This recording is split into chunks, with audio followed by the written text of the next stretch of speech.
There we go. Thank you very much. Welcome to our Hertfordshire Growth Board. For those of you, is this being streamed live? Yeah. For those of you who are watching online, those in the room you see are the leaders and chief executives of district and borough and county councils. We also have here, welcome Paul Burstow from the independent chair of the ICB. Shona Johnson is here probably online, and Shona, that's marvellous. That's marvellous. You're here in person. Thank you so much for being here today, because you will be presenting later. And we have David Lloyd, Police and Crime Commissioner, and do we have Adrian?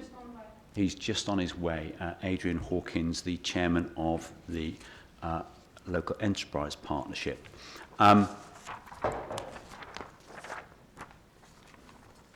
So, I think we have Jeanette Thomas here.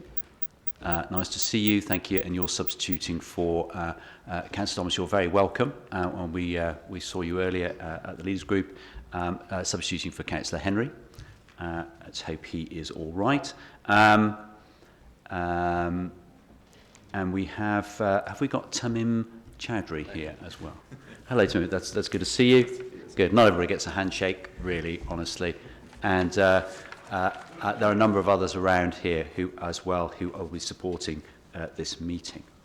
If you've got anything of interest to declare, and I would probably hope that you have, then please declare it either now, if it's in conflict with our agenda, or when the agenda item comes up. Public questions, we've got none, and public petitions, we have got none.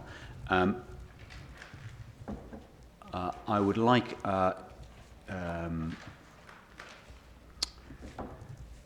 right, we will we've had a significant amount of work to look at the visions and missions of the Growth Board, i.e. what are the most important things that we collectively do to enhance the lives and well-being of our residents and the place of Hertfordshire. That is primarily what we are tasked to do, so not an insignificant a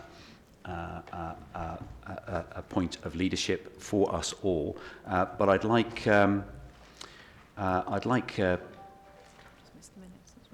oh gosh, I've missed the formality out. Okay, the minutes of the meeting. Oh, so we better just do this very, very quickly.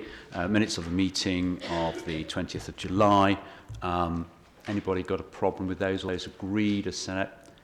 That's fine. Thank you very much. Right, back to visions and missions. Let's check. I'll kick off with. Yes. Yeah. So. Jake from Meeting Place helping us through this work, considerable period of consultation.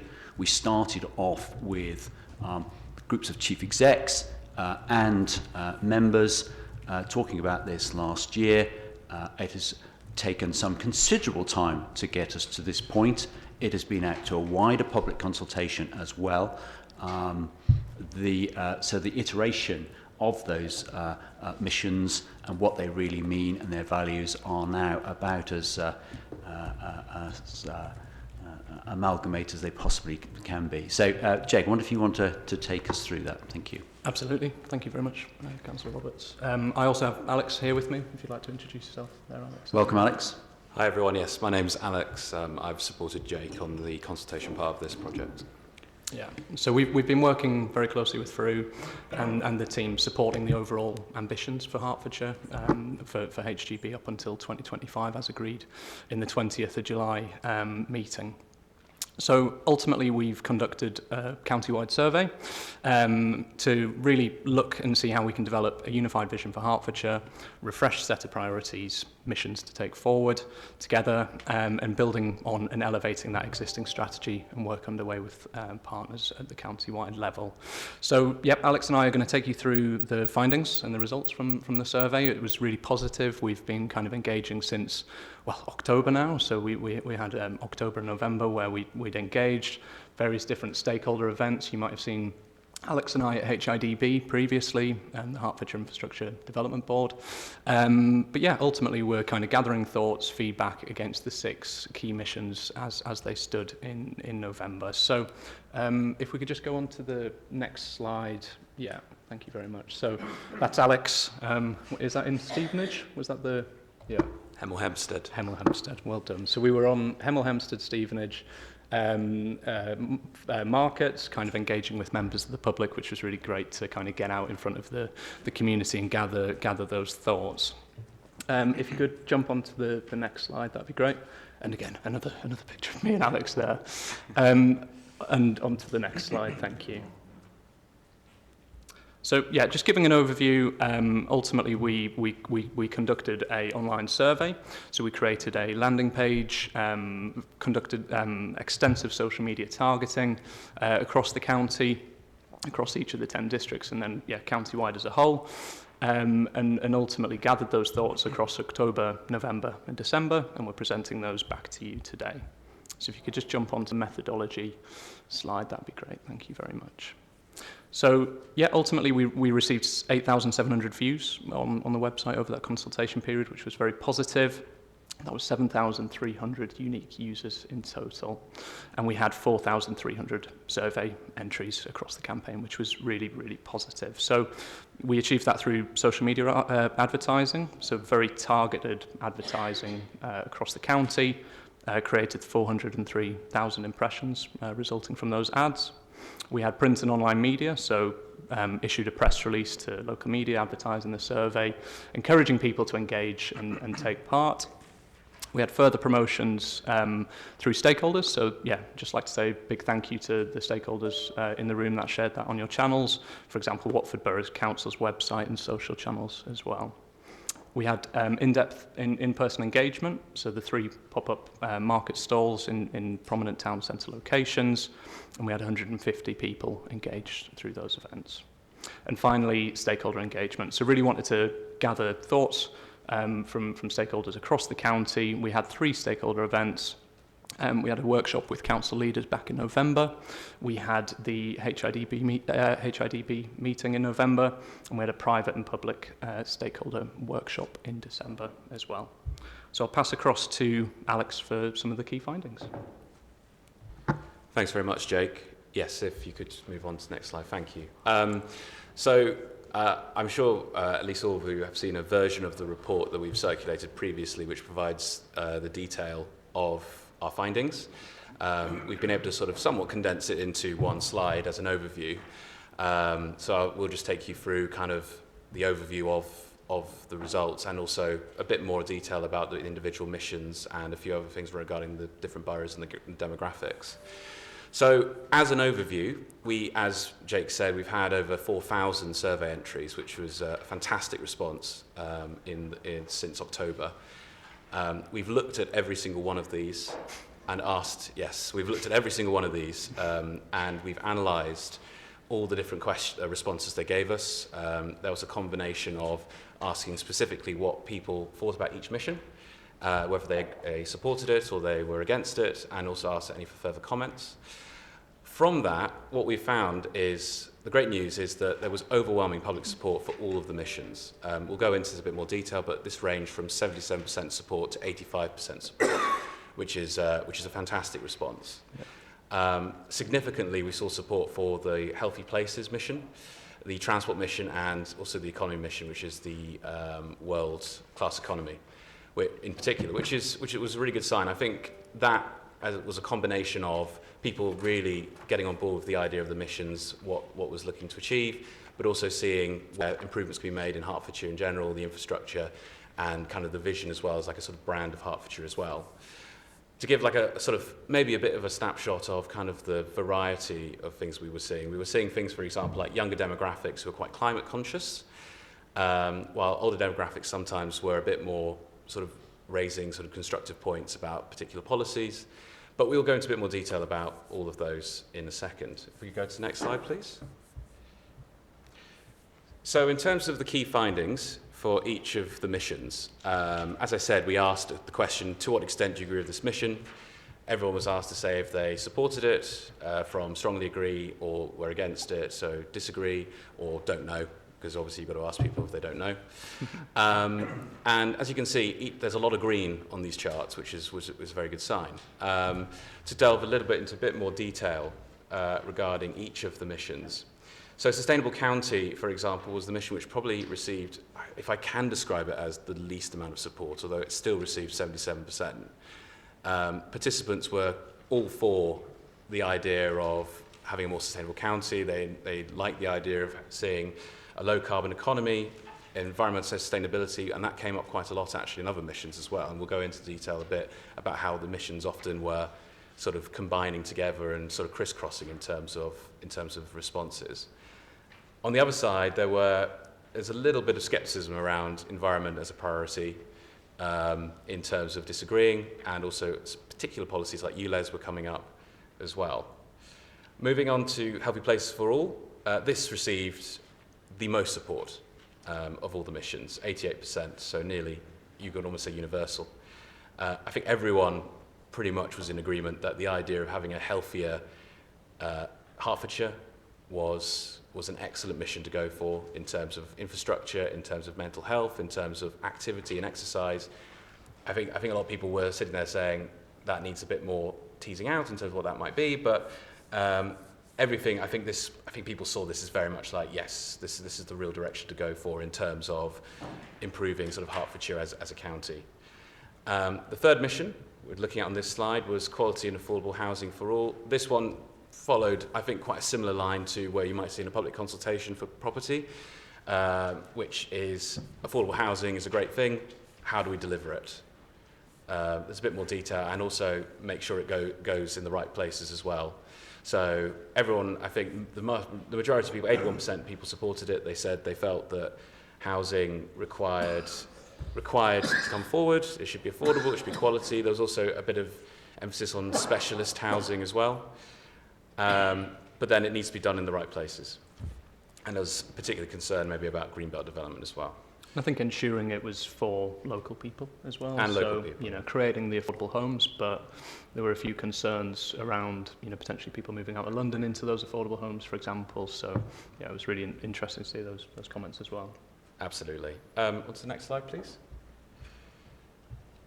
So just rounding this off in terms of the other missions, so transport, again, very similar sort of comments as you would maybe expect. They'd like to see improvements in terms of quality and affordable transport. In particular, allusions to east-west connectivity, and this was something that came up a few times actually in terms of the connections of rural communities, and how, for example, sustainable transport could come forward, and how that could be connecting communities through bikes, through trains. Some concerns about what this might do for motorists, and there was an allusion to making sure that people who have to drive, they have no alternative, are not forgotten. That was also an inclusivity point as well, because some people said, I simply can't take public transport because of a particular disability I might have, or it's simply not possible for me in general. So again, a bit of a balance in that regard, but certainly a real intent on seeing something come forward in terms of a solution.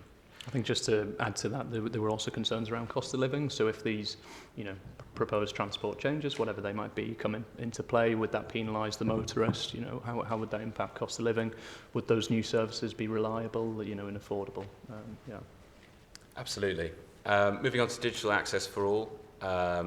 Again, a lot of support for the idea of improving broadband connectivity and making sure people are able to utilise this for education purposes, able to see high-speed broadband come forward, improving connectivity, again, through communities. Rural communities came up in this as well, and the level of broadband that could be provided for them.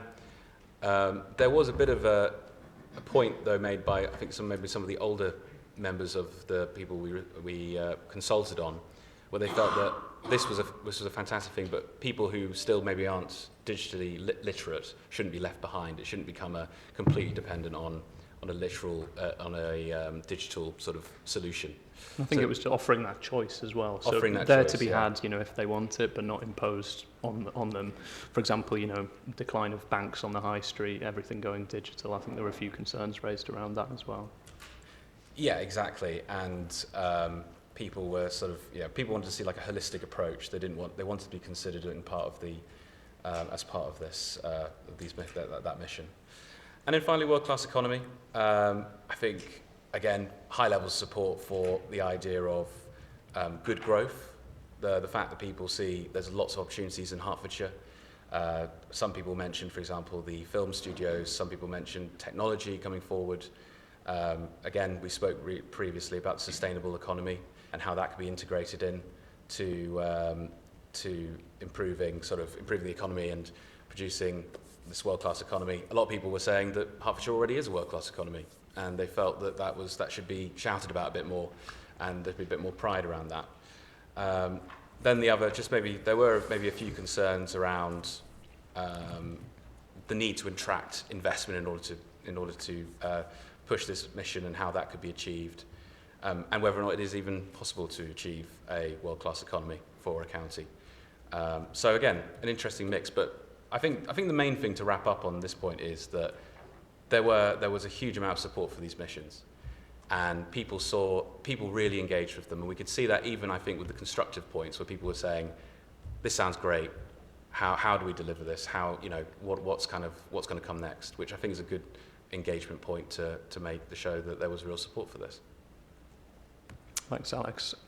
This slide gives regional breakdown by district, so this is probably very interesting for the leaders in the room to see the differences between each of the 10 districts there.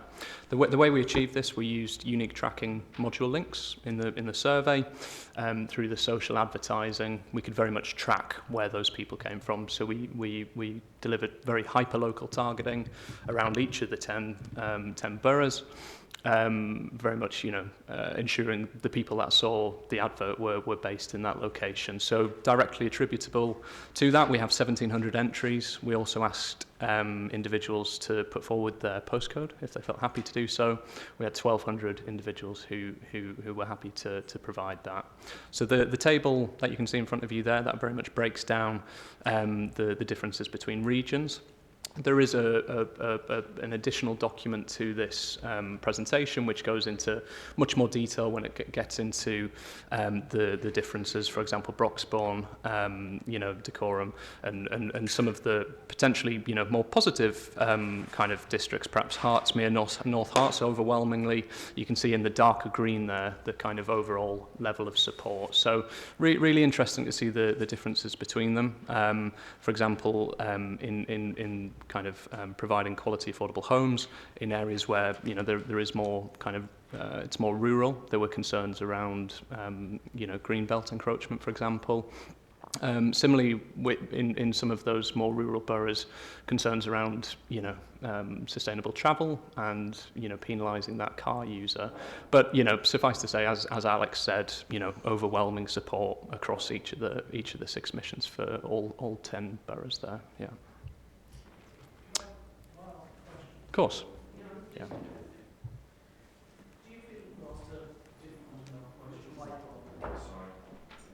There we are. Do you feel you've asked questions which are difficult enough? If you've got something where 80% of the people are agreeing to it, it suggests it's something which has got a lot of support, and that's great. But I do wonder whether or not, if you like, the cost to the individuals hasn't been included in those questions. Would you be prepared to have to wait 20 minutes to get from east to west, but you could do it easily? Would you be, all of those questions which perhaps might get there, do you feel that the questions have been weighted enough? And I recognise all the difficulty because it's a survey and whatever else, but I'm just a little concerned that there has been such agreement that I feel it's a no-cost agreement rather than if you like, a contract where people have said, yep, I recognise this is what we want to do. Yeah, no, thank you very much. I think it is a difficult balance, isn't it? We wanted to engage with people on their lunch breaks, essentially. You know, they had 5 minutes to fill out the survey, so it's a really difficult balance to, you know, if we had too many questions in there and they were spending too long, the dropout rate would be pretty high. Actually getting over 4,000 respondents was very positive. I think the crux of the findings comes in the qualitative comments that they were able to provide. So where they did have that, you know, the time to spend to kind of put forward the kind of intricacies around the questions, I think that's where the real kind of, you know, interesting elements come from for each mission. Alex, I don't know if you've got anything else to add there. I suppose the only thing else I would add to it is when you actually look, when we went through the comments, you could see that the comments themselves were very constructive. So they were going actually into the detail. They were, like the questions we asked were, as you know, we pointed out, you know, we were asking to what extent do you agree. Most of the comments weren't saying, yes, that's great, and that's it. They were putting those sort of those ideas, those things that they thought of immediately as the mission to us in terms, so we talked about east-west connectivity, that's something that we weren't consulting on in terms of the particular question, but it was still coming up quite within the responses. So I think overall we feel that we were getting that feedback from people that was being brought up. I suppose that the supplementary there, therefore, is, do you feel they were almost answering their own question? So, so they were, when talking about better transport for some people, what that meant was an east-west link or whatever, and that they wanted that very much, which might not be what we necessarily will pull out of it. I don't know. I'm just trying to work out the caution that we should have around such very positive figures. Yeah, and I think whilst people, you know, overwhelmingly were positive, even, you know, for example, I don't know, I'm just picking an example, but, you know, Watford for Sustainable County, for example, you know, they are supportive overall of the mission. There were comments that suggested that, you know, we are supportive of this, but on the provision, you know, perhaps concerns around ULEZ, for example, or, you know, so I think even whilst the top line findings on the missions themselves were very positive, I think the kind of qualitative comments behind that really tell an interesting story, and that, yeah, very, very much captured in that wider report. Yeah. Good stuff. If we could go on to the next slide, that would be great, thank you. Essentially, this breaks down the key demographic findings. We covered quite a bit of this on the first slide there. Ultimately, we could get a split of kind of, you know, where the background people were from and their ages and locations. Younger respondents made up 15% of the survey responses, which was really quite positive. They were the group most likely to support the missions as well, which was really interesting to see. Obviously, you know, the kind of the future leaders of Hertfordshire. Interesting to see, you know, some slight scepticism around Sustainable County for, you know, those over the age of 75. For example, world-class economy under the age of 18, it's probably not so high on their radar. So, you know, there was a real kind of interesting balance between the ages when it came to what they were most positive about. Yeah. Brisha, can I ask a very brief question? I hate to ask this one, but under 18s, how many did we get? I mean, bigger than 0 is good, but do you have a figure? Well, it would be 16 and above. Those that are on yeah, I social appreciate media, that, yes, but because nobody under the age of 16 uses social media, I appreciate that. But how many were there? Under the age of 18? Yeah. Bear with me 1 second. I don't know if we have that to hand, but we can maybe find Can we assume it's a small number? Can we assume it's a small number? We can, it's just... I would hope they'd done their homework, to be honest. Yeah, but I'm sure they have done their homework, but those of us who consult on local plans and other things, and anything else we consult on, really struggle to get any engagement at all. These figures are actually pretty good, and I think there are some learning points for all of us as to what techniques we use. I see, in fact, it's a social media campaign, but I think we may want, out of this meeting, to delve further so that the rest of us can learn from this. Yeah, 339 under the age of 34 as part of that, yeah. Okay, lovely. I tell you what, we'll take more questions once the presentation's over. I think that's... We've pretty much done about 339 under 34. Yes. How many under 18? I don't have that breakdown to hand, but we can find that. Yeah. I repeat myself. Can we assume it's a very small number? Yeah. Yeah. Would that help? Good. Jake, Alex, thank you. So that was really interesting. Some of those facts and figures probably jar with our perception of what our residents might be thinking. And in different parts of the county, they are thinking different things and they have different priorities. And I guess that's why there's 10 leaders representing your places, because there are very, very different views. Who knew that ULEZ was contentious? Who knew? Who knew? There we go. Learning there. But Ben, you wanted to come in, and I'm sure if you want to refer back to a slide, I'm sure we can flick back. A quick question. Yeah, thanks. Was there a significant difference between the online respondents and the face-to-face respondents? Yeah, of course. Yeah. Thanks, Councillor. Yeah, so what I would say with that is I would actually say it was surprisingly similar with some nuance. So the online responses, obviously, were the vast majority of the responses. And when we did the stakeholder events, the HIDB, the stakeholder breakfast, the reaching out to talking to people on the pop-up events, what I found was we were starting to see these very similar themes coming through in terms of support, and then looking for kind of, okay, so how does that get delivered? I'd say that the main difference, if there was one, was that when we talked to people face to face, they were a bit more sort of focused on their own particular areas of interest or expertise and how that might be delivered. So, for example, we did a stakeholder breakfast with local business stakeholders and councillors. And we talked about, for example, world-class economy, and people were sort of coming forward, well, we can do world-class economy through my industry, and I can talk from my position of expertise. So what I would say is that overall, everyone was kind of in agreement in terms of the missions and the direction of the missions. I think we got a bit more difference in terms of how that might be delivered. That's lovely. Could I just follow up on that as well with just a? Was there anything that came up that significantly didn't fall into one of the missions? Was there anything that was there a particular area that we didn't really seem to have captured? Because these missions obviously resonate. We can see that from the figures. They're all in the positive territory. But was there anything that you found of those 4,000 people that thought, gosh, there's a theme here that we've missed? Great. Interesting question. Yeah.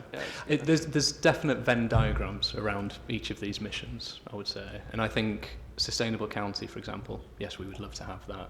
You know, world-class economy, we would love to have that, but not at the expense of sustainable county. So there were definitely some comments on the survey kind of relating to one another, which was really interesting. Just trying to think if there are any additional missions. Or any themes? I really don't think so. Not off the top of my head, yeah. Feel free, yeah. Just to come in on that point, I think one area that I certainly picked up was around infrastructure. So we haven't explicitly talked about infrastructure as such in any of our missions, but it did come up in a number of the stakeholder events. And certainly, I think a lot of the residents talked about the impact on infrastructure, particularly in relation to sort of meeting population demands, housing demands. So that is something we've strengthened, certainly in the housing mission. So I think that was the kind of most significant difference that I saw from what we had in the first version shared with this board with what we've revised now. Yeah, and just to build on that, it wasn't just the quality affordable housing mission where they were talking about infrastructure, healthy places for all. I think there was a real awareness within the public, which surprised me a little bit, about the built environment's role, that, you know, how the built environment can play a role in improving people's mental well-being, kind of access to open space as well. So there was a interesting understanding for that within the responses, yeah. Thank you very much. Let's take a few more questions. So, Lewis, and then Ron and Jeremy. Thank you, Richard. I just want to pick up David's point from earlier. So we've asked questions on the emerging themes, but how much did we drill down to them? So if we take the sustainable one, for example, if you said, do you want a sustainable Hertfordshire and would you like us to plant trees? I imagine the answer is yes, who wouldn't want us to plant trees? But if it said, do you want a sustainable Hertfordshire and we're going to introduce a ULEZ zone, that would be completely the reverse of that. So how much did we drill down? Because those headings I'd struggle to find many people, as the data's shown, that don't want Sustainable Hertfordshire, doesn't want digital access for all, but it's only when you drill down as to what we're going to do about those, or the possible scenarios underneath those, is when people will start to say, well, I do, but I don't want X, Y, Z under that, I want A, B, C. And that's where I'm struggling to understand what we take from the analogy we've done. Mm-hmm. I wonder as well, that's almost part B of this, which is, let's take that now. Why not? Let's take that now. Any comments, Jake or Alex? Yeah, I think, so the questions we asked, we didn't cover it in the presentation there, but for example, a sustainable county. So, we want Hertfordshire to be a low carbon economy in a thriving natural environment, one which has maximised the benefits of sustainable growth for our residents and businesses and achieved net zero greenhouse gas emissions across the county. So we presented that as an interstitial in the survey. So the kind of, people filling out the survey had an understanding of what that overarching mission looked like, and then we asked, to what extent do you agree? So, giving them the option to put forward that, the perception on that. I think the interesting bit is the qualitative there, Lewis, and I think that's where those emerging themes, whilst they would, most did agree with that mission, actually the concerns around, ULEZ, prioritising, taking people out of private cars, for example, and the impact on cost of living. So I think the qualitative was where the kind of interesting elements came from, yeah. Okay. Very, very quickly, Lewis. I suppose I want us to drill down more in that, because even in that question, I'm sitting here thinking, well, what does that mean for me as an individual, and what does that mean for Hertfordshire? Because there was a lot of words in there that I'm not necessarily sure, and we're not really translating that into, we want low carbon and this is what it means to you. So people then, when they're answering that question, can understand, right, I've got to do X, Y, Z, or Hertfordshire is going to do X, Y, Z to be able to achieve that. So I think that's the next stage of the work. That's right. Yeah, I think so. Yeah. I was just going to come back in on that. That's exactly it, Lewis. I think at this point we kept the questions fairly open in order to understand from residents because as soon as you box a question in, you'll get a response back to that specific point. But I think keeping it open gave us a huge richness in understanding the differing perspectives of residents, and naturally the issues they saw as issues, they made a point about the things that they thought were positive and they wanted to see more of. Again, they made that clear, and I think the key for us is to try and keep at this stage the vision as high level as possible, so we've kind of set an intent but also continue to use the feedback and the engagement that we've received to help us shape what we do next. And I think certainly going back to residents to say, this is what we've heard, this is our high level intent, this is how we intend to take this forward, but make sure we keep referring back to that to ensure that we're not missing issues that have been raised, we've understood them, and I think being able to kind of continue to use the board to communicate that will be really important going forward. But certainly part of the key next steps, we'll use a lot of that information, and I will share the more detailed report round with you all, because I think it's going to be really, really helpful to some of your own districts in terms of your own plans as well. Helpful, really helpful. Ron. Yes, I must admit I'm more interested in demographic breakdown, because various missions take various amounts of time, and so the older people may be interested in something that's going to be developed over the next few years, but I'm not so sure 70-year-olds are going to be that interested in what the future looks like in 20 or 30 years for obvious reasons. So I do think that sometimes, as they tend to be the people who get most consulted or actually participate, it tends to weigh against younger people. I'm more interested in young people and what they think over how things should develop over the next 20, 30, 40 years, because they are the people who are going to be living in those decades. And so perhaps could we not introduce questions such as, when you are asking questions of the older generations, you actually have a question that says, and what do you think your children or your grandchildren might like to see? And actually ask them whether they've actually thought about the quality of life of their children and grandchildren, because I'm not so sure some of them, they're just concerned. My experience with local plans is, if there's a proposal to build some houses up the road from them, they look at their immediate situation, oh, that might disturb me, rather than the fact that their children and grandchildren might have houses to live in 10 or 20 years. And I think it's quite important that we are actually planning for the future. and the future generations, and not just setting our sights on what the present generation wants, which may not be good for the future. Thank you very much, Councillor. Probably a quick comment back, because I think the comment is well appreciated, Ron. Very quickly. I think they challenged our conceptions, really. You know, if you laid out each of those 6 missions and guessed which age groups were in favour and which were against, you would arrive at some conception. I think interestingly, the over 75 age group were really keen for digital access for all, which was quite interesting, and also world-class economy. You would think that they've, been retirees most likely, they wouldn't feel that engaged in that, but there was a real kind of positivity around that mission as well, which was good to see. Yeah.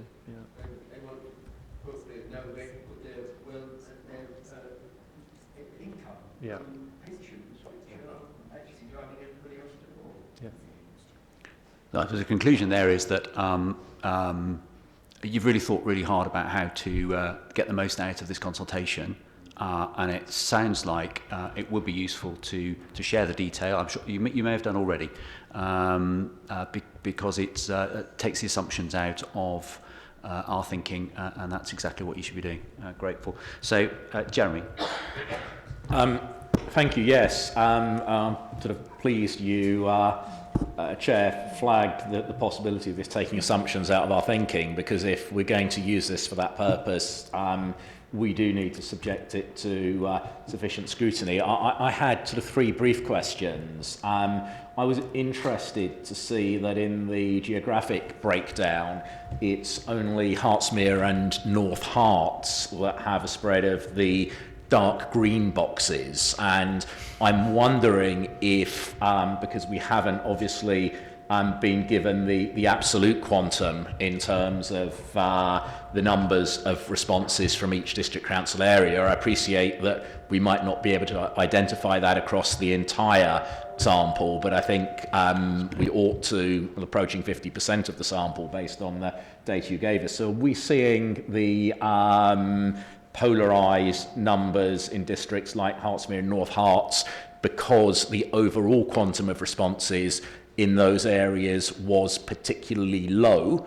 And if that's not the case, what do we think the explanation for that anomaly is? Secondly, there's been a number of references to feedback regarding ULEZ. I'd be interested to know specifically, as a quantum, actually how many of the total responses mentioned concern about ULEZ. The extent to which kind of describing the qualitative element of the data we have as genuinely qualitative might be a stretch. I appreciate there were some sort of in-person groups in selected parts of the county. Again, certainly not in my part of the county, but I'd like to understand the extent to which you, as the people who undertook this poll, are prepared to actually define the qualitative piece as a serious piece of qualitative work, because I suspect that might be a stretch. And thirdly, I'm really surprised and challenged by the results from my own borough on quality affordable housing. I don't think that bears any resemblance to where the level of public concern is actually at. And again, I'd like to understand the actual numbers behind that to get more of a grip on whether or not that percentage is something that we can really rely on. Thank you very much, Councillor. I think we'll come in on with regards to the level of response. I think relatively brief answers, and I think, Jeremy, I think what you're suggesting, you might want to take some of this offline to dig deeper. Just a quick comment back from me.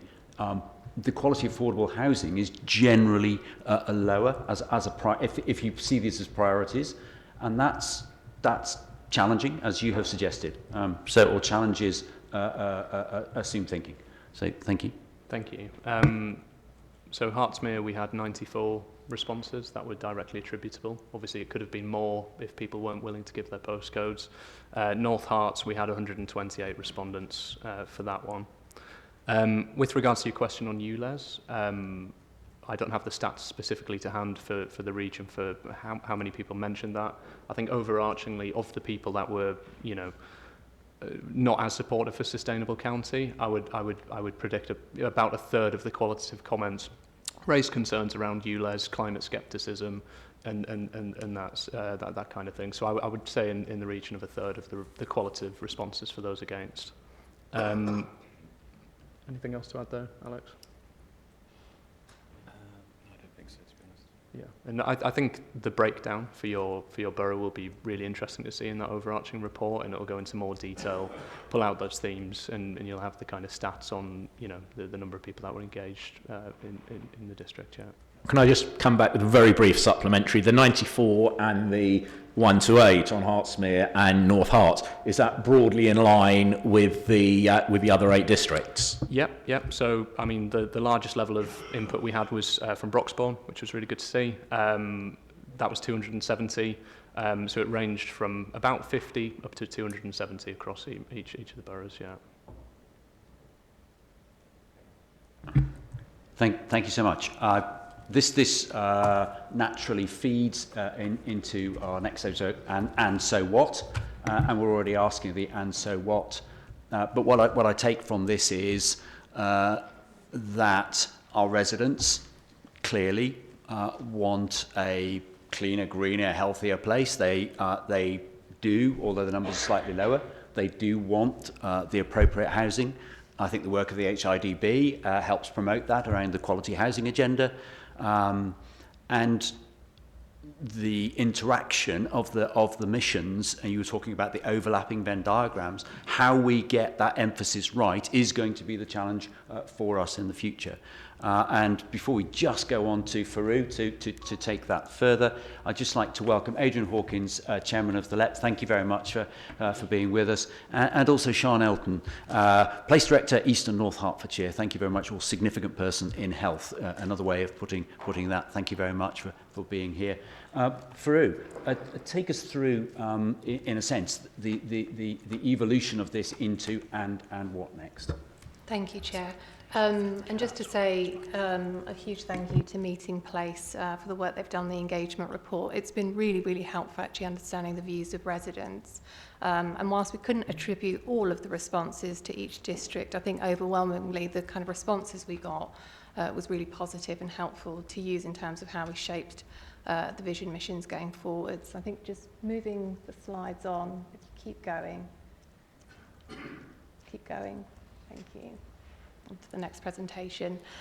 So what we've done is updated the vision and missions that have been shared with the board. Hopefully you can recognise where the updates have been made, also in response to your own feedback following the session we had with you all in October. So I'll briefly talk through the slides, but particularly focusing on the areas where we've made updates. And I think just as a kind of recap in terms of what we're trying to do here, the vision and missions that we've set out here for you will hopefully help to set the direction and strategic intent for the Growth Board over the coming years. It seeks to set out our collective ambitions as a partnership and obviously represent Hertfordshire as a whole. And I think, again, picking up some of the points about our agility, we want to make sure that this was high level enough to respond and be agile to adapt to changing political, economic, societal contexts, but also recognise there's still a lot of work to do in terms of shaping the kind of approach and delivery that we take forward in terms of driving this. So the vision will seek to kind of complement, and add value to both local and national strategies. It's not seeking to duplicate anything that we already have underway, but elevate that and achieve a common purpose for growth across our county. And moving on to the next couple of slides, again, just a reminder of our strengths here. We heard a lot of this actually as part of the engagement work. We've got a strong economy here with really important specialisms that aren't necessarily always recognised, particularly by those outside of the county. So how do we elevate that? We've got really strong businesses, entrepreneurialism, strong education, academic institutions, some really important successes here to celebrate. Good quality of life came up significantly in the feedback that we got, both again from residents, communities, stakeholders. It's our outstanding places of natural beauty that people clearly wanted to see kind of conserved and maintained. Promotion of our visitor economy, we talked about that earlier today, our strong heritage. So there's a real kind of rich diversity of the county as a whole. And again, it's trying to kind of balance that in terms of how we drive forward this vision in the future and recognising those differences between the districts. Old market towns, new towns, garden cities, again, some really kind of great successes here in the past and now to celebrate and be proud of. And again, thinking about how we take that forward in the future. Transport connectivity, we have got challenges east to west, but we've also got really strong links north to south, and that was recognised. And our proximity to London, Cambridge, again, makes this an incredibly attractive place and is part of our success as a county for residents and businesses that locate here. So moving on. So our challenges, again, this was picked up by residents, our stakeholders. Our population is continuing to rise rapidly. There's positives with that as well as challenges, but we're currently at 1.2 million people, expecting to see that rise to 43,000 by 2043. That places increased pressures on our infrastructure, and infrastructure did come up quite a lot in terms of resident feedback. Demand for homes, health provision, education, and so on. Our population is ageing. This isn't necessarily specific to Hertfordshire, it's specific to our country. So there is a rise in over 65s that continues to rise. And whilst people are working longer, that does pose some challenge for our economic potential. And as people continue to age, this also poses challenges, again, for our infrastructure in terms of increased demands on health and social care provision, of which is already quite stretched, as we know. We're a prosperous county, but disparities exist among some communities, particularly in terms of health inequalities, lower level skills, low pay. We heard about some of the digital exclusion we see, particularly in certain parts of the county, and access to affordable housing continues to be a challenge for many. We're also facing, as every other place, is external factors that continue to impact our economic potential. So the continued impacts of COVID-19, the current wars that we see across the globe are impacting our economic stability, cost of living and inflation. This places pressures not just for our residents, but for our businesses, as well as the cost for us in terms of delivering our public services. Transport and infrastructure needs strengthening, and more join-up came up quite clearly. So there are differences in terms of how we talk about transport infrastructure. So it's not just about our public and passenger services, but also how we better kind of support those who will continue to be reliant on those private vehicle journeys.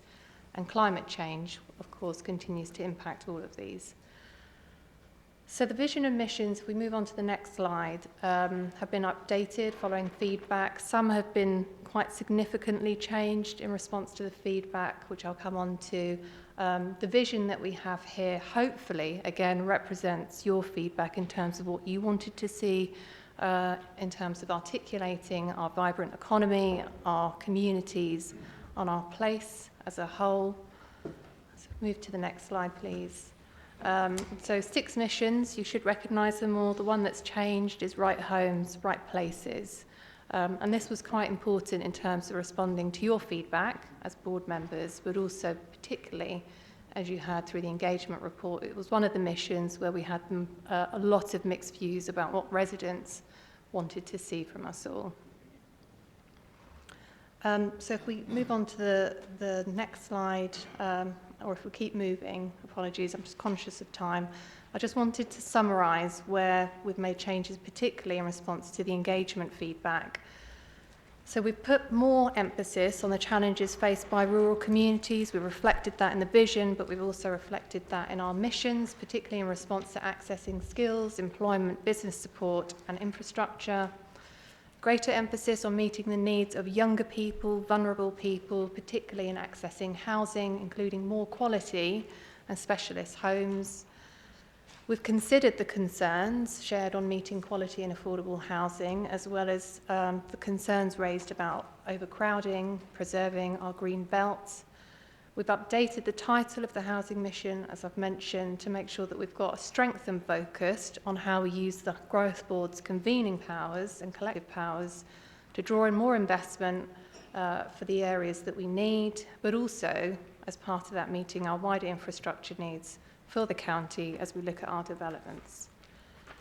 We've got strength and focused on greater choice for residents when we talk about transport infrastructure, and particularly emphasising our bus and passenger transport network, active travel linked to new developments, and again, making sure that our travel infrastructure across the county improves for all, including for those reliant on private journeys. And then within the Healthy Places mission, particularly linking back to feedback from the Police and Crime Commissioner as well as residents, is ensuring that when we talk about healthy places that we've got safety in mind as part of that. So we haven't got a huge amount of time. I'm not going to go into the detail of every single mission because I'm hoping board members have had the chance to review that, but just again, very briefly, in terms of what we've sought to do with each of the missions. So in the economy mission, we've sought to better capture our wider influences and abilities to take action as a group, lobby and advocate for meeting the skills and business support needs of our county. And this isn't just about the current economic functions, it's about our collective functions to take that forward. There's a huge amount of economic work that's undertaken by all of us as partners. This mission will help to shape and be aligned to the LEP's future economic strategy, again, as you heard this morning, and as part of that, again, supporting feedback from this board, we've strengthened the focus on our hospitality and visitor economy sector, again, a kind of really pivotal strength for our county. Digital mission, moving on. Not a huge amount of change here, overwhelmingly lots of kind of positive kind of feedback. But again, there will be a kind of strength and focus in terms of making sure that we are ensuring that we've got good connectivity for those areas that currently don't have access to it. And again, responding back to those kind of rural communities, making sure that it's not just about connectivity, but also support in terms of accessing the skills that are needed. So a production of a connectivity and inclusion strategy for our county is something that we'll take forward as an immediate next step to look at that. In terms of the transport mission, again, as I mentioned, linking back to the feedback, strength and focused on integrated and bus transport system, building on the current BSIP programme that we currently have, more on promoting active travel, and again, we've tried to make sure that the language here doesn't disadvantage those communities who need to continue to use their vehicles privately. So the housing mission is the one, as I mentioned, where we've made the most significant change, and I'm really confident and hopeful that it's responded to all of the challenges that we've had from board members following the last session on this, and also that it doesn't cut across the sovereignty of local planning roles led by districts and borough councils and county council. So the actions now are focused on where we can best collectively meet our challenges, covering 4 particular areas which correspond well with the public and stakeholder engagement. So seeking to increase the provision of housing for sociable, affordable tenures, such as specialist homes for young people and those from vulnerable groups. Creating a pipeline of development sites with a role for the Growth Board to support more investment into hearts and using our collective voice to help drive that. Continuing our work to promote and achieve high quality design and sustainability and healthy places principles, again building on some of the work we've been doing so far to produce quality development through our charter, and linking back to the joint strategic plans, using these to identify and meet our infrastructure needs of our county as well as our plans for growth in the future. Healthy places. So again, I won't repeat myself, but this has been updated in response to points made around including safety, but we've also made sure that we've updated it in line with the changes we've made in the housing mission to ensure sovereignty of local planning is maintained and not cut across. and sustainable county. We haven't changed the mission, but what we've tried to do in response to feedback to the Growth Board is ensure that we've included the links in terms of impacts across each of the missions, and there's certainly work for us to do to ensure that all of this ties together as we think about the kind of delivery approach and implementation of these. So in terms of key next steps, subject to further feedback from the Growth Board, we'll produce a publishable and accessible version of the vision and propose to launch this towards the end of this, next month at the HIDB. And we'll publish the engagement report produced by Meeting Place alongside the mission. We'll continue to look for opportunities to engage, particularly with stakeholders. One of the key kind of recommendations coming back from them was a desire to see much more from the Growth Board in terms of that kind of external voice for the county and having the opportunities to engage with this group. And the governance and implementation plans will be worked up and shared with the board at our March meeting for your consideration, including proposed delivery milestones for the next 12 months, setting out what does success look like 12 months from now, what are the things that we will be seeking to achieve. So I'll turn back to the chair at this point. Thank you. Fru, that was comprehensive, really helpful, following on from Jake and Alex's feedback as well. What strikes me is the sheer scale of this challenge, the advocacy that's going to be needed. We know we're going to have a change of government this year.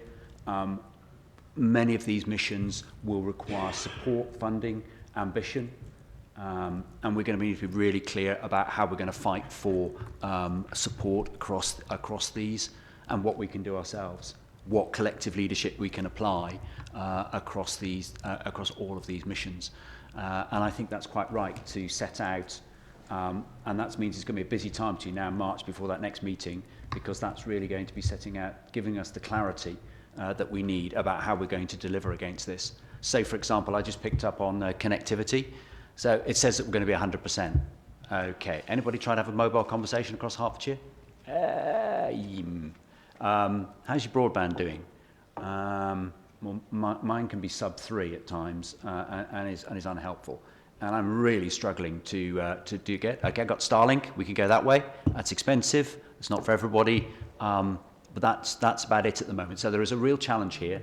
And we will find those across all of these missions. And we must collectively bring our challenge to bear. I think that will be really helpful. So, enough from me. Any further... I know we're running a bit short time, but David? I know that a nod has been made towards safety. That's all it needs. I think that there's not quite enough in there yet. I think that I would prefer a mission to look like safe and healthy places for all, or something like that. I think a sort of nod in one of the sort of sub areas isn't quite enough, and certainly we'll need to have some success measure just so that we can hold a future police and crime commissioner to account on things like, well, what are the what high harm is happening. I'd also say that the nod is just in public places. Across the Western world since 1995, sort of the harm in public places has reduced by something like 75%. Most of the harm actually is in private realm. So we just need to think about that as well. It's something to do offline, but if I didn't say it here, I'd feel that we hadn't had a chance. I think we do need to have something within there. I think it's an important part of the broader growth board. That's really helpful, David. I think you would say, and I think I've read that you've said that Hertfordshire is actually quite a safe place, but you're also hinting at, and we recognise collectively that domestic abuse and cybercrime are probably two areas where we've got a challenge, and we'd want to go there. So thank you for that. That's a helpful steer. Anybody else? That's great. So I'm really looking forward to the March meeting as we see where. Sorry, come on. Thanks, Richard. It's just a very quick thing, and it might be a slight tangent, but Farouk mentioned about the importance of bus transport, which for me is a key thing in Watford, and we've talked about it obviously in terms of a level 2 deal and the need for greater franchising. It would just be helpful to know, and I think perhaps it's a future agenda item, like where are we on progressing that? Because as I say, from residents in Watford, the quality of the bus service, or the poor quality of bus service, is one of the key issues, and actually I think it is something that we need to drive forward from this board. What I'm going to do is I'm going to ask, because many of these themes are cross-cutting, and that's the question you're actually asking is how do we get people to use buses or public transport? And if they can't use if they're not using them successfully in Watford, then we really are struggling in places which are more dispersed and more rural. So that's the right question to ask. Mark, do you want to add anything? Thank you. Thank you, Richard. Yeah, I thought it just might be helpful to say a quick word about how we're approaching this in HCC more generally, given exactly what Farouk, you said about the kind of the interlinked nature of some of these challenges. So now, since I arrived in start of November, I think I'm in week 10, so I think I'm at the end of being able to say I'm new and I can't answer any difficult questions. But we've brought together many of the functions that relate to these missions together in one place. So whether that's transport, sustainability, spatial growth from the county's perspective, and of course we touched earlier on the integration of the LEP functions, so economic growth similarly. So having all of that together in one part of HCC, we're now doing a piece of work to look at how we align ourselves behind these missions. Of course, what I think is crucial, you mentioned scale of the challenge, Richard, is the opportunity that the Growth Board brings is actually to align ourselves as a wider public sector system behind these challenges, because if it's just HCC does it, clearly we will come nowhere near close to achieving them. So, excuse me. So I'm really looking forward to the conversations in each theme, because it will be where we can work together as a system to help achieve some of these things. And on the transport in particular, really happy to come back for a future discussion on transport, kind of sustainable transport generally, and certainly buses, because absolutely it's a crucial form of transport that we need to promote and boost right across the county, but it's not straightforward. So really welcome the opportunity to discuss that further. The transport is also a keen subject for decorum with its 3 towns and numerous villages, and the one word can sum it up: reliability. To a certain extent, the time, whether it's 5 minutes, 10 minutes, 15 minutes or half an hour between buses, it all depends whether the bus actually turns up on time, and if it's missing, you then have a double wait. So it's reliability that counts if people are relying on buses to get them to work, to college or whatever. And so you can sum that up in one word. The other phrase I picked up from the slide, and thank you for the presentation, is shovel ready, which was buried in amongst all the words. The present government's habit of inviting bids for a limited amount of money means that if we can have projects that are shovel ready, we are more likely to be at the front of the queue. And I think for me that's the way forward, is we've got to get to work on actually producing those be whatever they are, so that we can respond when the money is on offer. Let's just take the second point as read, Ron. That's really good. In terms of buses, we know that post-COVID, having spent COVID telling people that they'll die if they go on public transport, the public haven't exactly jumped back on buses in the way that might have been good for them or for the bus network. And then we've had the issues of bus companies really struggling to recruit people, particularly bus drivers, and that's part of a broader success of the Hertfordshire economy, but it does put challenges in the way. So it's a little bit more than reliability, but I think that's the sort of challenge that we need to accept. And if I come back to Devo, whether the government gives us a Devo 2 deal or not, we need to provide the leadership around public transport and the same with these other missions here. And I think it would be helpful, really helpful, if we have a DEVA deal, because collectively it gives us that that kind of thumbs up, you know, crack on, Hertfordshire. You collectively are moving in the right direction. If we don't get a DEVA deal, we just do it anyway. I think that's got to be the assumptions. So thank you for that, Ron. And Paul, thank you. Yeah, just very briefly, first to thank people for the work that's been done since the original version to get to where we are now. In regards to the healthy places for all, absolutely agree with the point about being safe, feeling safe, as being an important driver of actually how people's health status, particularly their mental well-being, is affected. So it clearly does need to be reflected in there, not just in what you call this mission, but actually what the mission does. And in that regard, I think probably some of the goals need to be tweaked to reflect the design aspects in terms of designing out crime, but recognising that this is less in the public domain and more in the private domain now. Some of this is about the social infrastructure that we put in place and the ways in which we approach making people feel safe enough to speak up and say something about the abuse or other things that they are victims to. So I think there's a piece about that which straddles into other domains beyond the health, beyond this board. My last point was just to pick up on the earlier session and the presentation of the findings from the public consultation, and there was a reference to there being a need to do a bit more teasing out in terms of the this area. And I'd be very keen to sort of follow up after today to sort of understand what those issues might be and whether there are any themes that aren't yet fully represented in here that we need to pick up.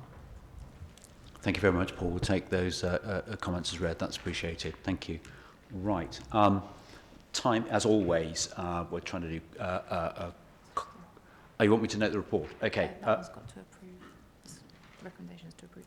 Right. Recommendation is to approve the missions and visions that we have before us, and subject to those comments. Yes, absolutely. Subject to the comments that you have made, added to all of the comments that have been made through this consultation process. Is that agreed? Okay, that's great. Thank you very much. Right, we are going to very quickly go through the Growth Board Progress Report. Perhaps we could almost take it as read through. Any brief highlights, and then we can allow members to ask questions. Yeah, I won't go through the slides, but what we've produced is a kind of progress report looking back at what the Growth Board has been doing since April 2022.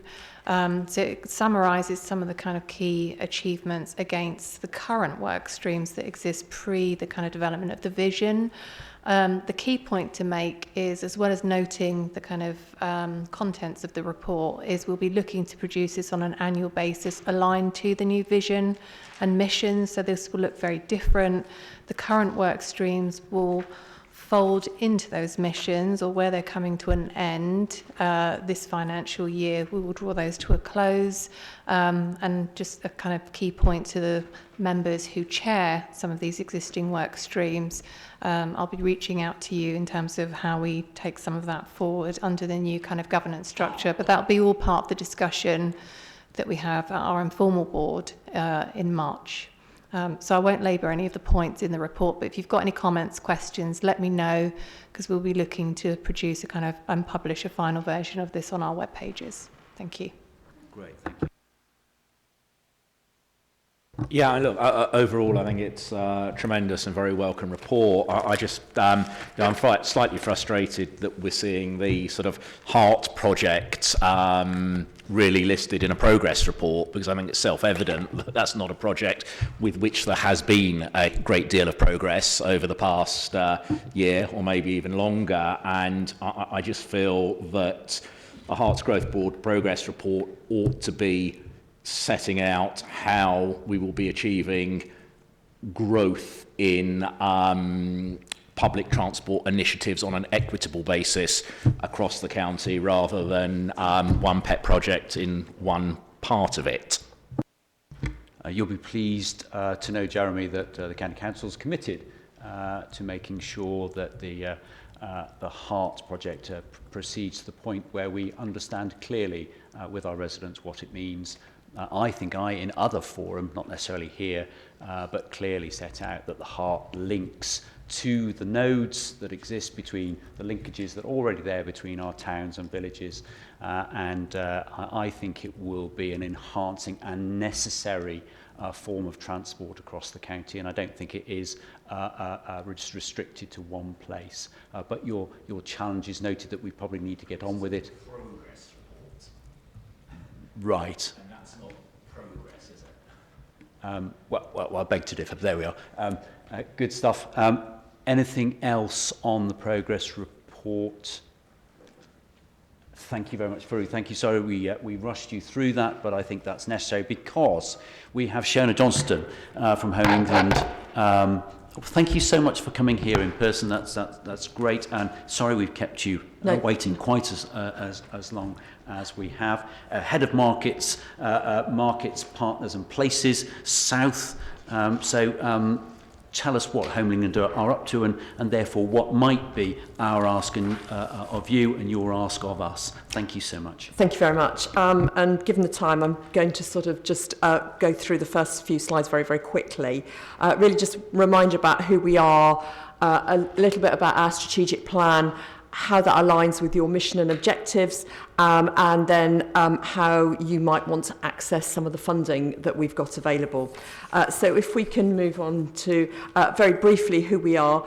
I think the important thing to recognise here is that we have moved very much away from simply building lots of new homes on green fields to more of a regeneration role. We always were the Housing and Regeneration Agency, but that regeneration focus, I think, had sort of got a bit lost during our last strategic plan, but we're very much back in thinking about regeneration and placemaking. If we could move on to the next slide. So we work with a lot of people. I work predominantly with councils like yourselves, but we also provide a lot of advice and guidance, and we link in with other organisations. So, for example, a lot of non-governmental bodies. So we work quite closely in parts of the country with places like the Environment Agency, Natural England, particularly National Highways, but also Network Rail. So trying to sort of bring a coherent and holistic approach towards home building and placemaking, which isn't, as I say, just about houses, and particularly a phrase which I absolutely hate, about units being built. So if we can move on to the next slide. Very briefly, these are some of the sorts of people that we work with and how we can help. So moving on to our strategic plan, which was published last May and outlines our vision. It was very much a collaborative approach with the departments, and it builds very much on Michael Gove's Levelling Up white paper and the subsequent Levelling Up Act, and is a brownfield-led approach, enabling new homes and mixed use.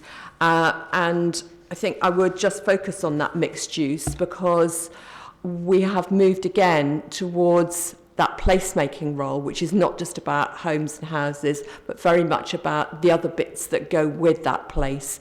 So, for example, in Birmingham, we have worked with the BBC.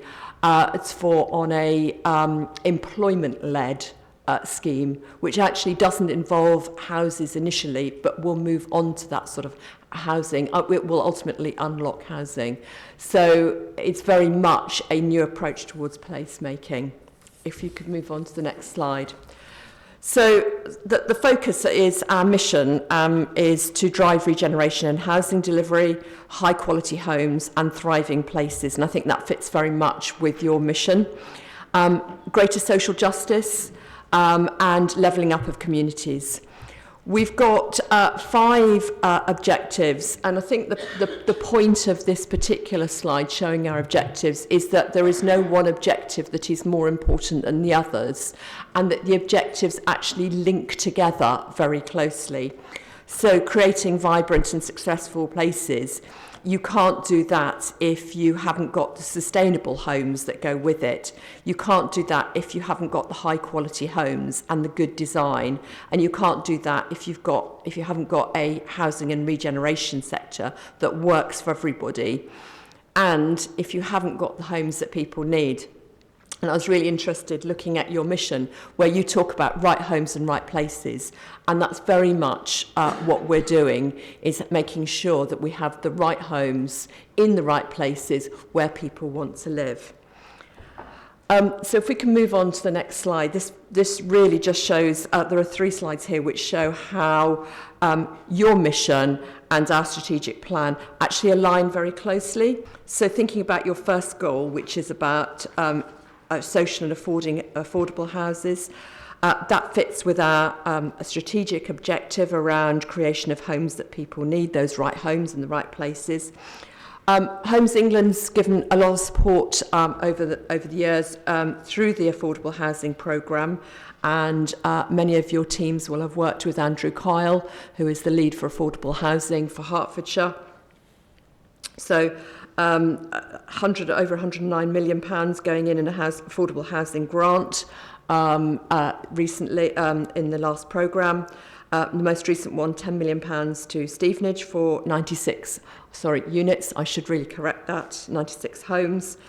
And we've supported through our last affordable housing programme the delivery of over 2,200 homes, nearly 2,300 homes. So that is working with you very closely to actually get those homes and affordable homes, different sorts of tenures, whether that is social rent, whether that is shared ownership so that people can step up, or even indeed step down if their housing, if their circumstances change, so they can buy more of their house, or indeed they can actually reduce that. So, split the balance between what they own and what they pay in rent. So moving on to the next slide, developing that pipeline of sites. And many of you will know Sian Carter in my team, who is doing a lot of work, particularly with Watford and Stevenage, towards bringing forward potential brownfield and infrastructure land fund schemes. That's Bill. But also that we will work with SMEs, and also private developers, and we're working very closely with SMEs to try to get that diversity in the market, to be able to get more individual homes and actually grow that market. What we know is the number of SMEs has declined substantially over many years. If we can actually start to give them the support and grow that market, that helps with skills, that helps with employment and such like. I'd also just want to mention here that little bit that sort of within East Hertfordshire that borders onto in East Herts that borders onto Essex, Harlow and Gilston, and working very closely as part of the Harlow and Gilston New Town programme, which is in the Garden Communities programme. Moving on to the next slide, where we talk about design sustainability. That is partly through the Garden Towns programme, where we've done quite a lot of work with the Hemel Garden community, but also Harlow and Gilston, providing additional capacity support. So design for those communities, particularly for those new communities, is really important.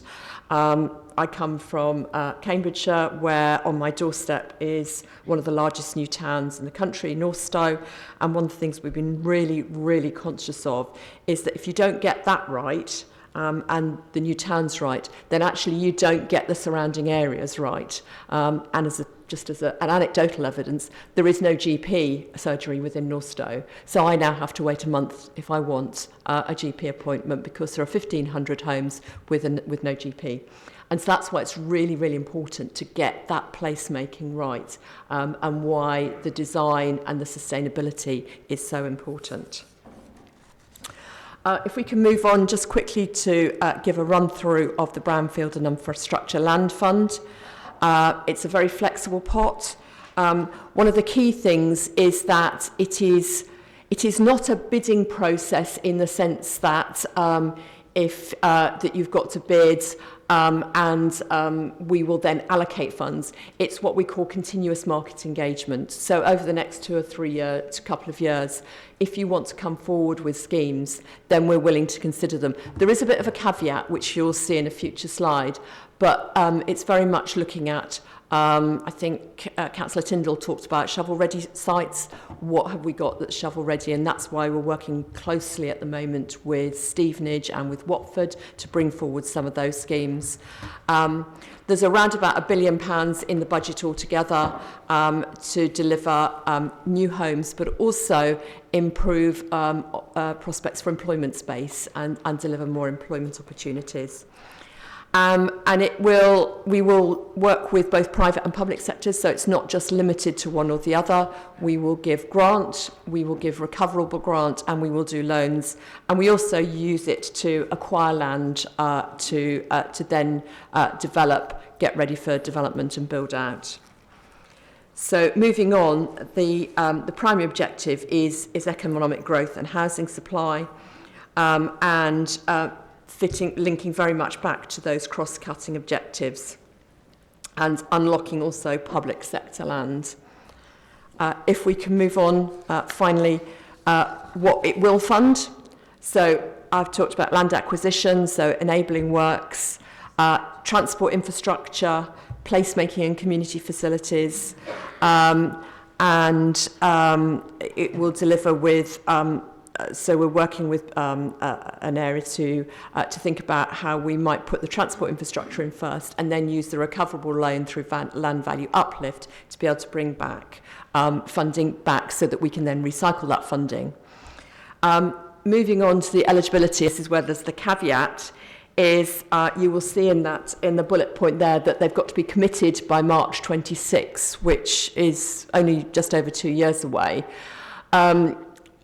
That clearly means that some schemes won't come into this particular programme, but what we're already doing is working with councils for schemes that might not be ready by March 26 to be in contract, but will be ready after that. And while we can have no certainty on funding programmes beyond 26, given that there is this sort of tail and recoverable element of the bill funding, we do know that there will be a significant tail which can fund some programmes beyond that,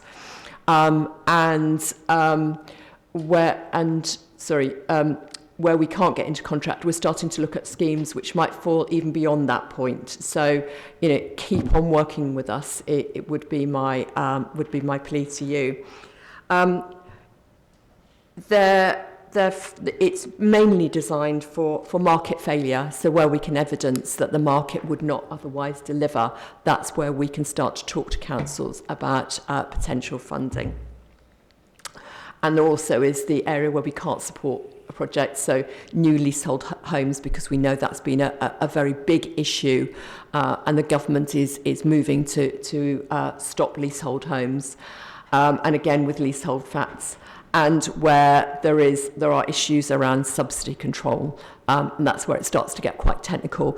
But we will work with you mainly through Sian and the wider infrastructure investment team to be able to work out the art of the possible, because what we're trying to do is to help you as much as possible to be able to deliver those new homes. So that is an incredibly quick canter through, because I'm trying to make sure that we don't run over too much, but I'm happy to take any questions, or try to take questions. Shona, that's excellent. That really does set it out clearly with the relationship between ourselves and yourselves and those opportunities, some of which are being taken already. Anybody wish to ask questions of Peter? Yeah, thank you for the presentation. It was really helpful. Just one very quick thing. Often when there's developments going through the planning process, there's an expectation that we might secure Homes England funding to increase the proportion of affordable homes. When it comes to the planning committee, that's not kind of firmed up. Is there any, are the government looking at that? Because it would help a lot with those councillors when it comes to planning committee to have more certainty that funding will be provided to increase the number of affordable units in developments. Yes, so in terms of bill funding, it is the case that we would expect any support we give to be policy compliant with your own local policies on affordable housing. Clearly, where there are some really big issues, then we will look at it again. So there is a scheme not in this part of the country where the policy being policy compliant is 40%. That programme just won't come forward. And the question is, do you want to be policy compliant, or do you want to be able to deliver more new homes? So there has to be a bit of a flexible approach. But of course, through the Affordable Housing Grant Programme, where it is additional to being policy compliant, we can do up to 100% affordable. And I know that the government is also looking at the criteria for affordable homes and how we get to use that programme more creatively.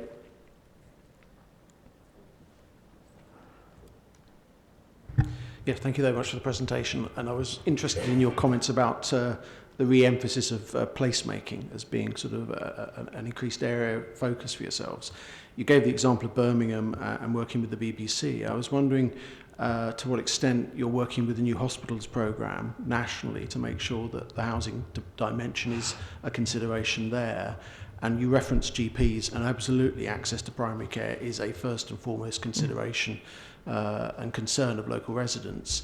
But the issue often that is a concern is the other consequential infrastructure that is needed to support mental health services, secondary care and so on, which is often much harder to find a sensible route to actually securing the necessary resource to put in place the right level of infrastructure.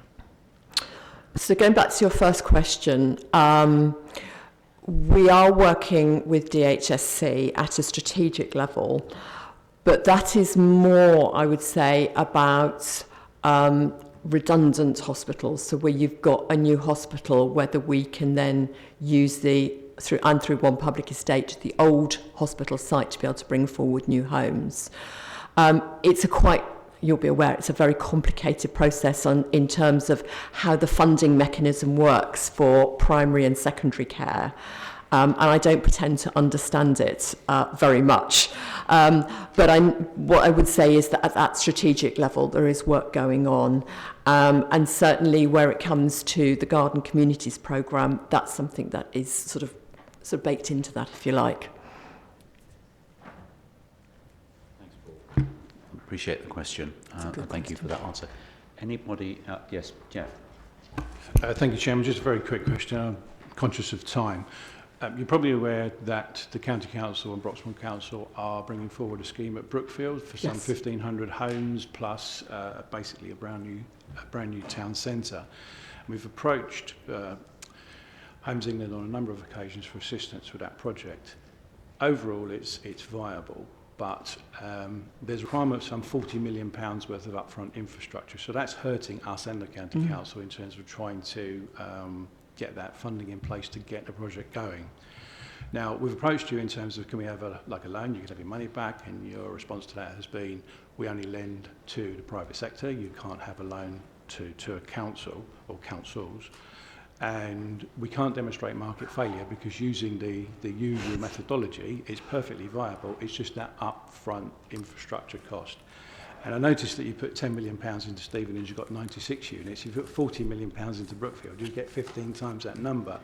So what I would suggest is that maybe a further look needs to be taken at the way you and the rules that government set you around the market failure element of the way you look at projects. Thank you, Chairman. Yeah, I can't comment on that individual scheme. I'm quite happy to go back, talk to Sian and talk to our infrastructure loans team to find out some more detail. And perhaps it would be, perhaps Sian and myself and the loans team can come and talk to you. Clearly, if there isn't a market failure that starts to get difficult, it would be good to know who the developers are and to have that sort of wider conversation. Very happy to do that and take that offline. I think that was the right answer. Thank you very much. Lewis, you want to come in? Yeah, I just want to follow up from Paul's point, if I can. And you mentioned access to healthcare and developments and what have you. And I've made this point before. When we're planning development and new settlements and all the rest of it, a real struggle to get the NHS round the table to tell us what they want, what services they want. And obviously there's a timeline that once we go past the point of no return, it's very difficult to do that, even in 106 negotiations, where we want to locate community hubs in developments. So how linked in are you to the NHS? Because that is an extreme concern for us and to our residents. They always say, well, where's the healthcare provision, where's the healthcare facilities and what have you, and sometimes we're tearing our hair out because you go and speak to the NHS and they go, oh no, that's not my department, you need to speak to them. Then you speak to them and they go, no, it's not ours, you got. And we just go round in circles and the development gets built and there's no healthcare facilities. Yeah, so probably without wanting to sort of bat it away, it's a discussion that needs to be had with the NHS and with the DHSC. But what I can do is just sort of feed that back through to our strategy team and just ask them what they are doing and what discussions are being had at that strategic level. Because it's a comment that I've heard actually from around this table before now about provision of, particularly I think around primary care. And finally, Paul. Just very briefly, and I've obviously heard this concern expressed on a number of occasions, and I think since it was first raised, the team that the ICB employs to provide coordination and support has been grown, and we have a particular colleague who's a director lead on this called Sue Fogden. And I know that she works with a number of local authorities, both in terms of their strategic planning, but also in terms of individual planning applications. So I'm disappointed that that is still a concern for you. We're very happy to have a conversation offline about it. That's very helpful. Thank you, Paul. And okay. Can I just raise something about that? I've got this awful suspicion is that some of us don't know this, and it may be a question of getting that piece of information around the councils, because it may well be we just say, well, it's always difficult to deal with the NHS and haven't realised that the ICP might be a solution. I think, Chris, in the same way as I wrote down Sue Fogden and listened carefully to what Paul said, I imagine that all of us around this table will have noted those comments, and we'll just cross-check across our bigger developments to see how that's landing. We have got the challenge from Lewis, but we've got that's a really helpful sort of follow-up to that, which I think is noted through your comments as well, Chris. Colleagues, I am aware of time, and just before you all break, very generously, Jeff and Lewis, in terms of the showcase of the Levelling Up Fund that's gone to Broxbourne and how that's working through, is suspended until our next meeting. Thank you for that, because we have overlapped. I think just on timings for these meetings, we're going to need a bigger gap between the leadership meeting in the morning, the leadership meeting, and then the growth board. I think it's unfair to those who are not part of the first meeting that they are inconvenienced for the second part. So I think we'll just get that logistics right. I think we might also just think about whether an hour and a half is enough for the growth board once a quarter, bearing in mind the number of people here who matter and the agenda items that we are likely to come forward. 1.5 hours or an hour and a half is not an exceptionally long time. So we'll have a reflect on that. But I'm hugely grateful for all of our presenters this morning. Thank you so much, Shona, for taking us through. Really thoughtful. It runs through the Devo 2 deal, which we would really like in Hertfordshire, and would assist in our relationships, all of us, with you. Having said that, no Devo deal, we'll still keep knocking and battering your door down. So no problem there. Colleagues, thank you so much for today's meeting. Really grateful, and I wish you a successful rest of the day and rest of the week, and look forward to the informal meeting in March, when we can really thrash through some of the expectation from the missions for the Growth Board. Thank you very much.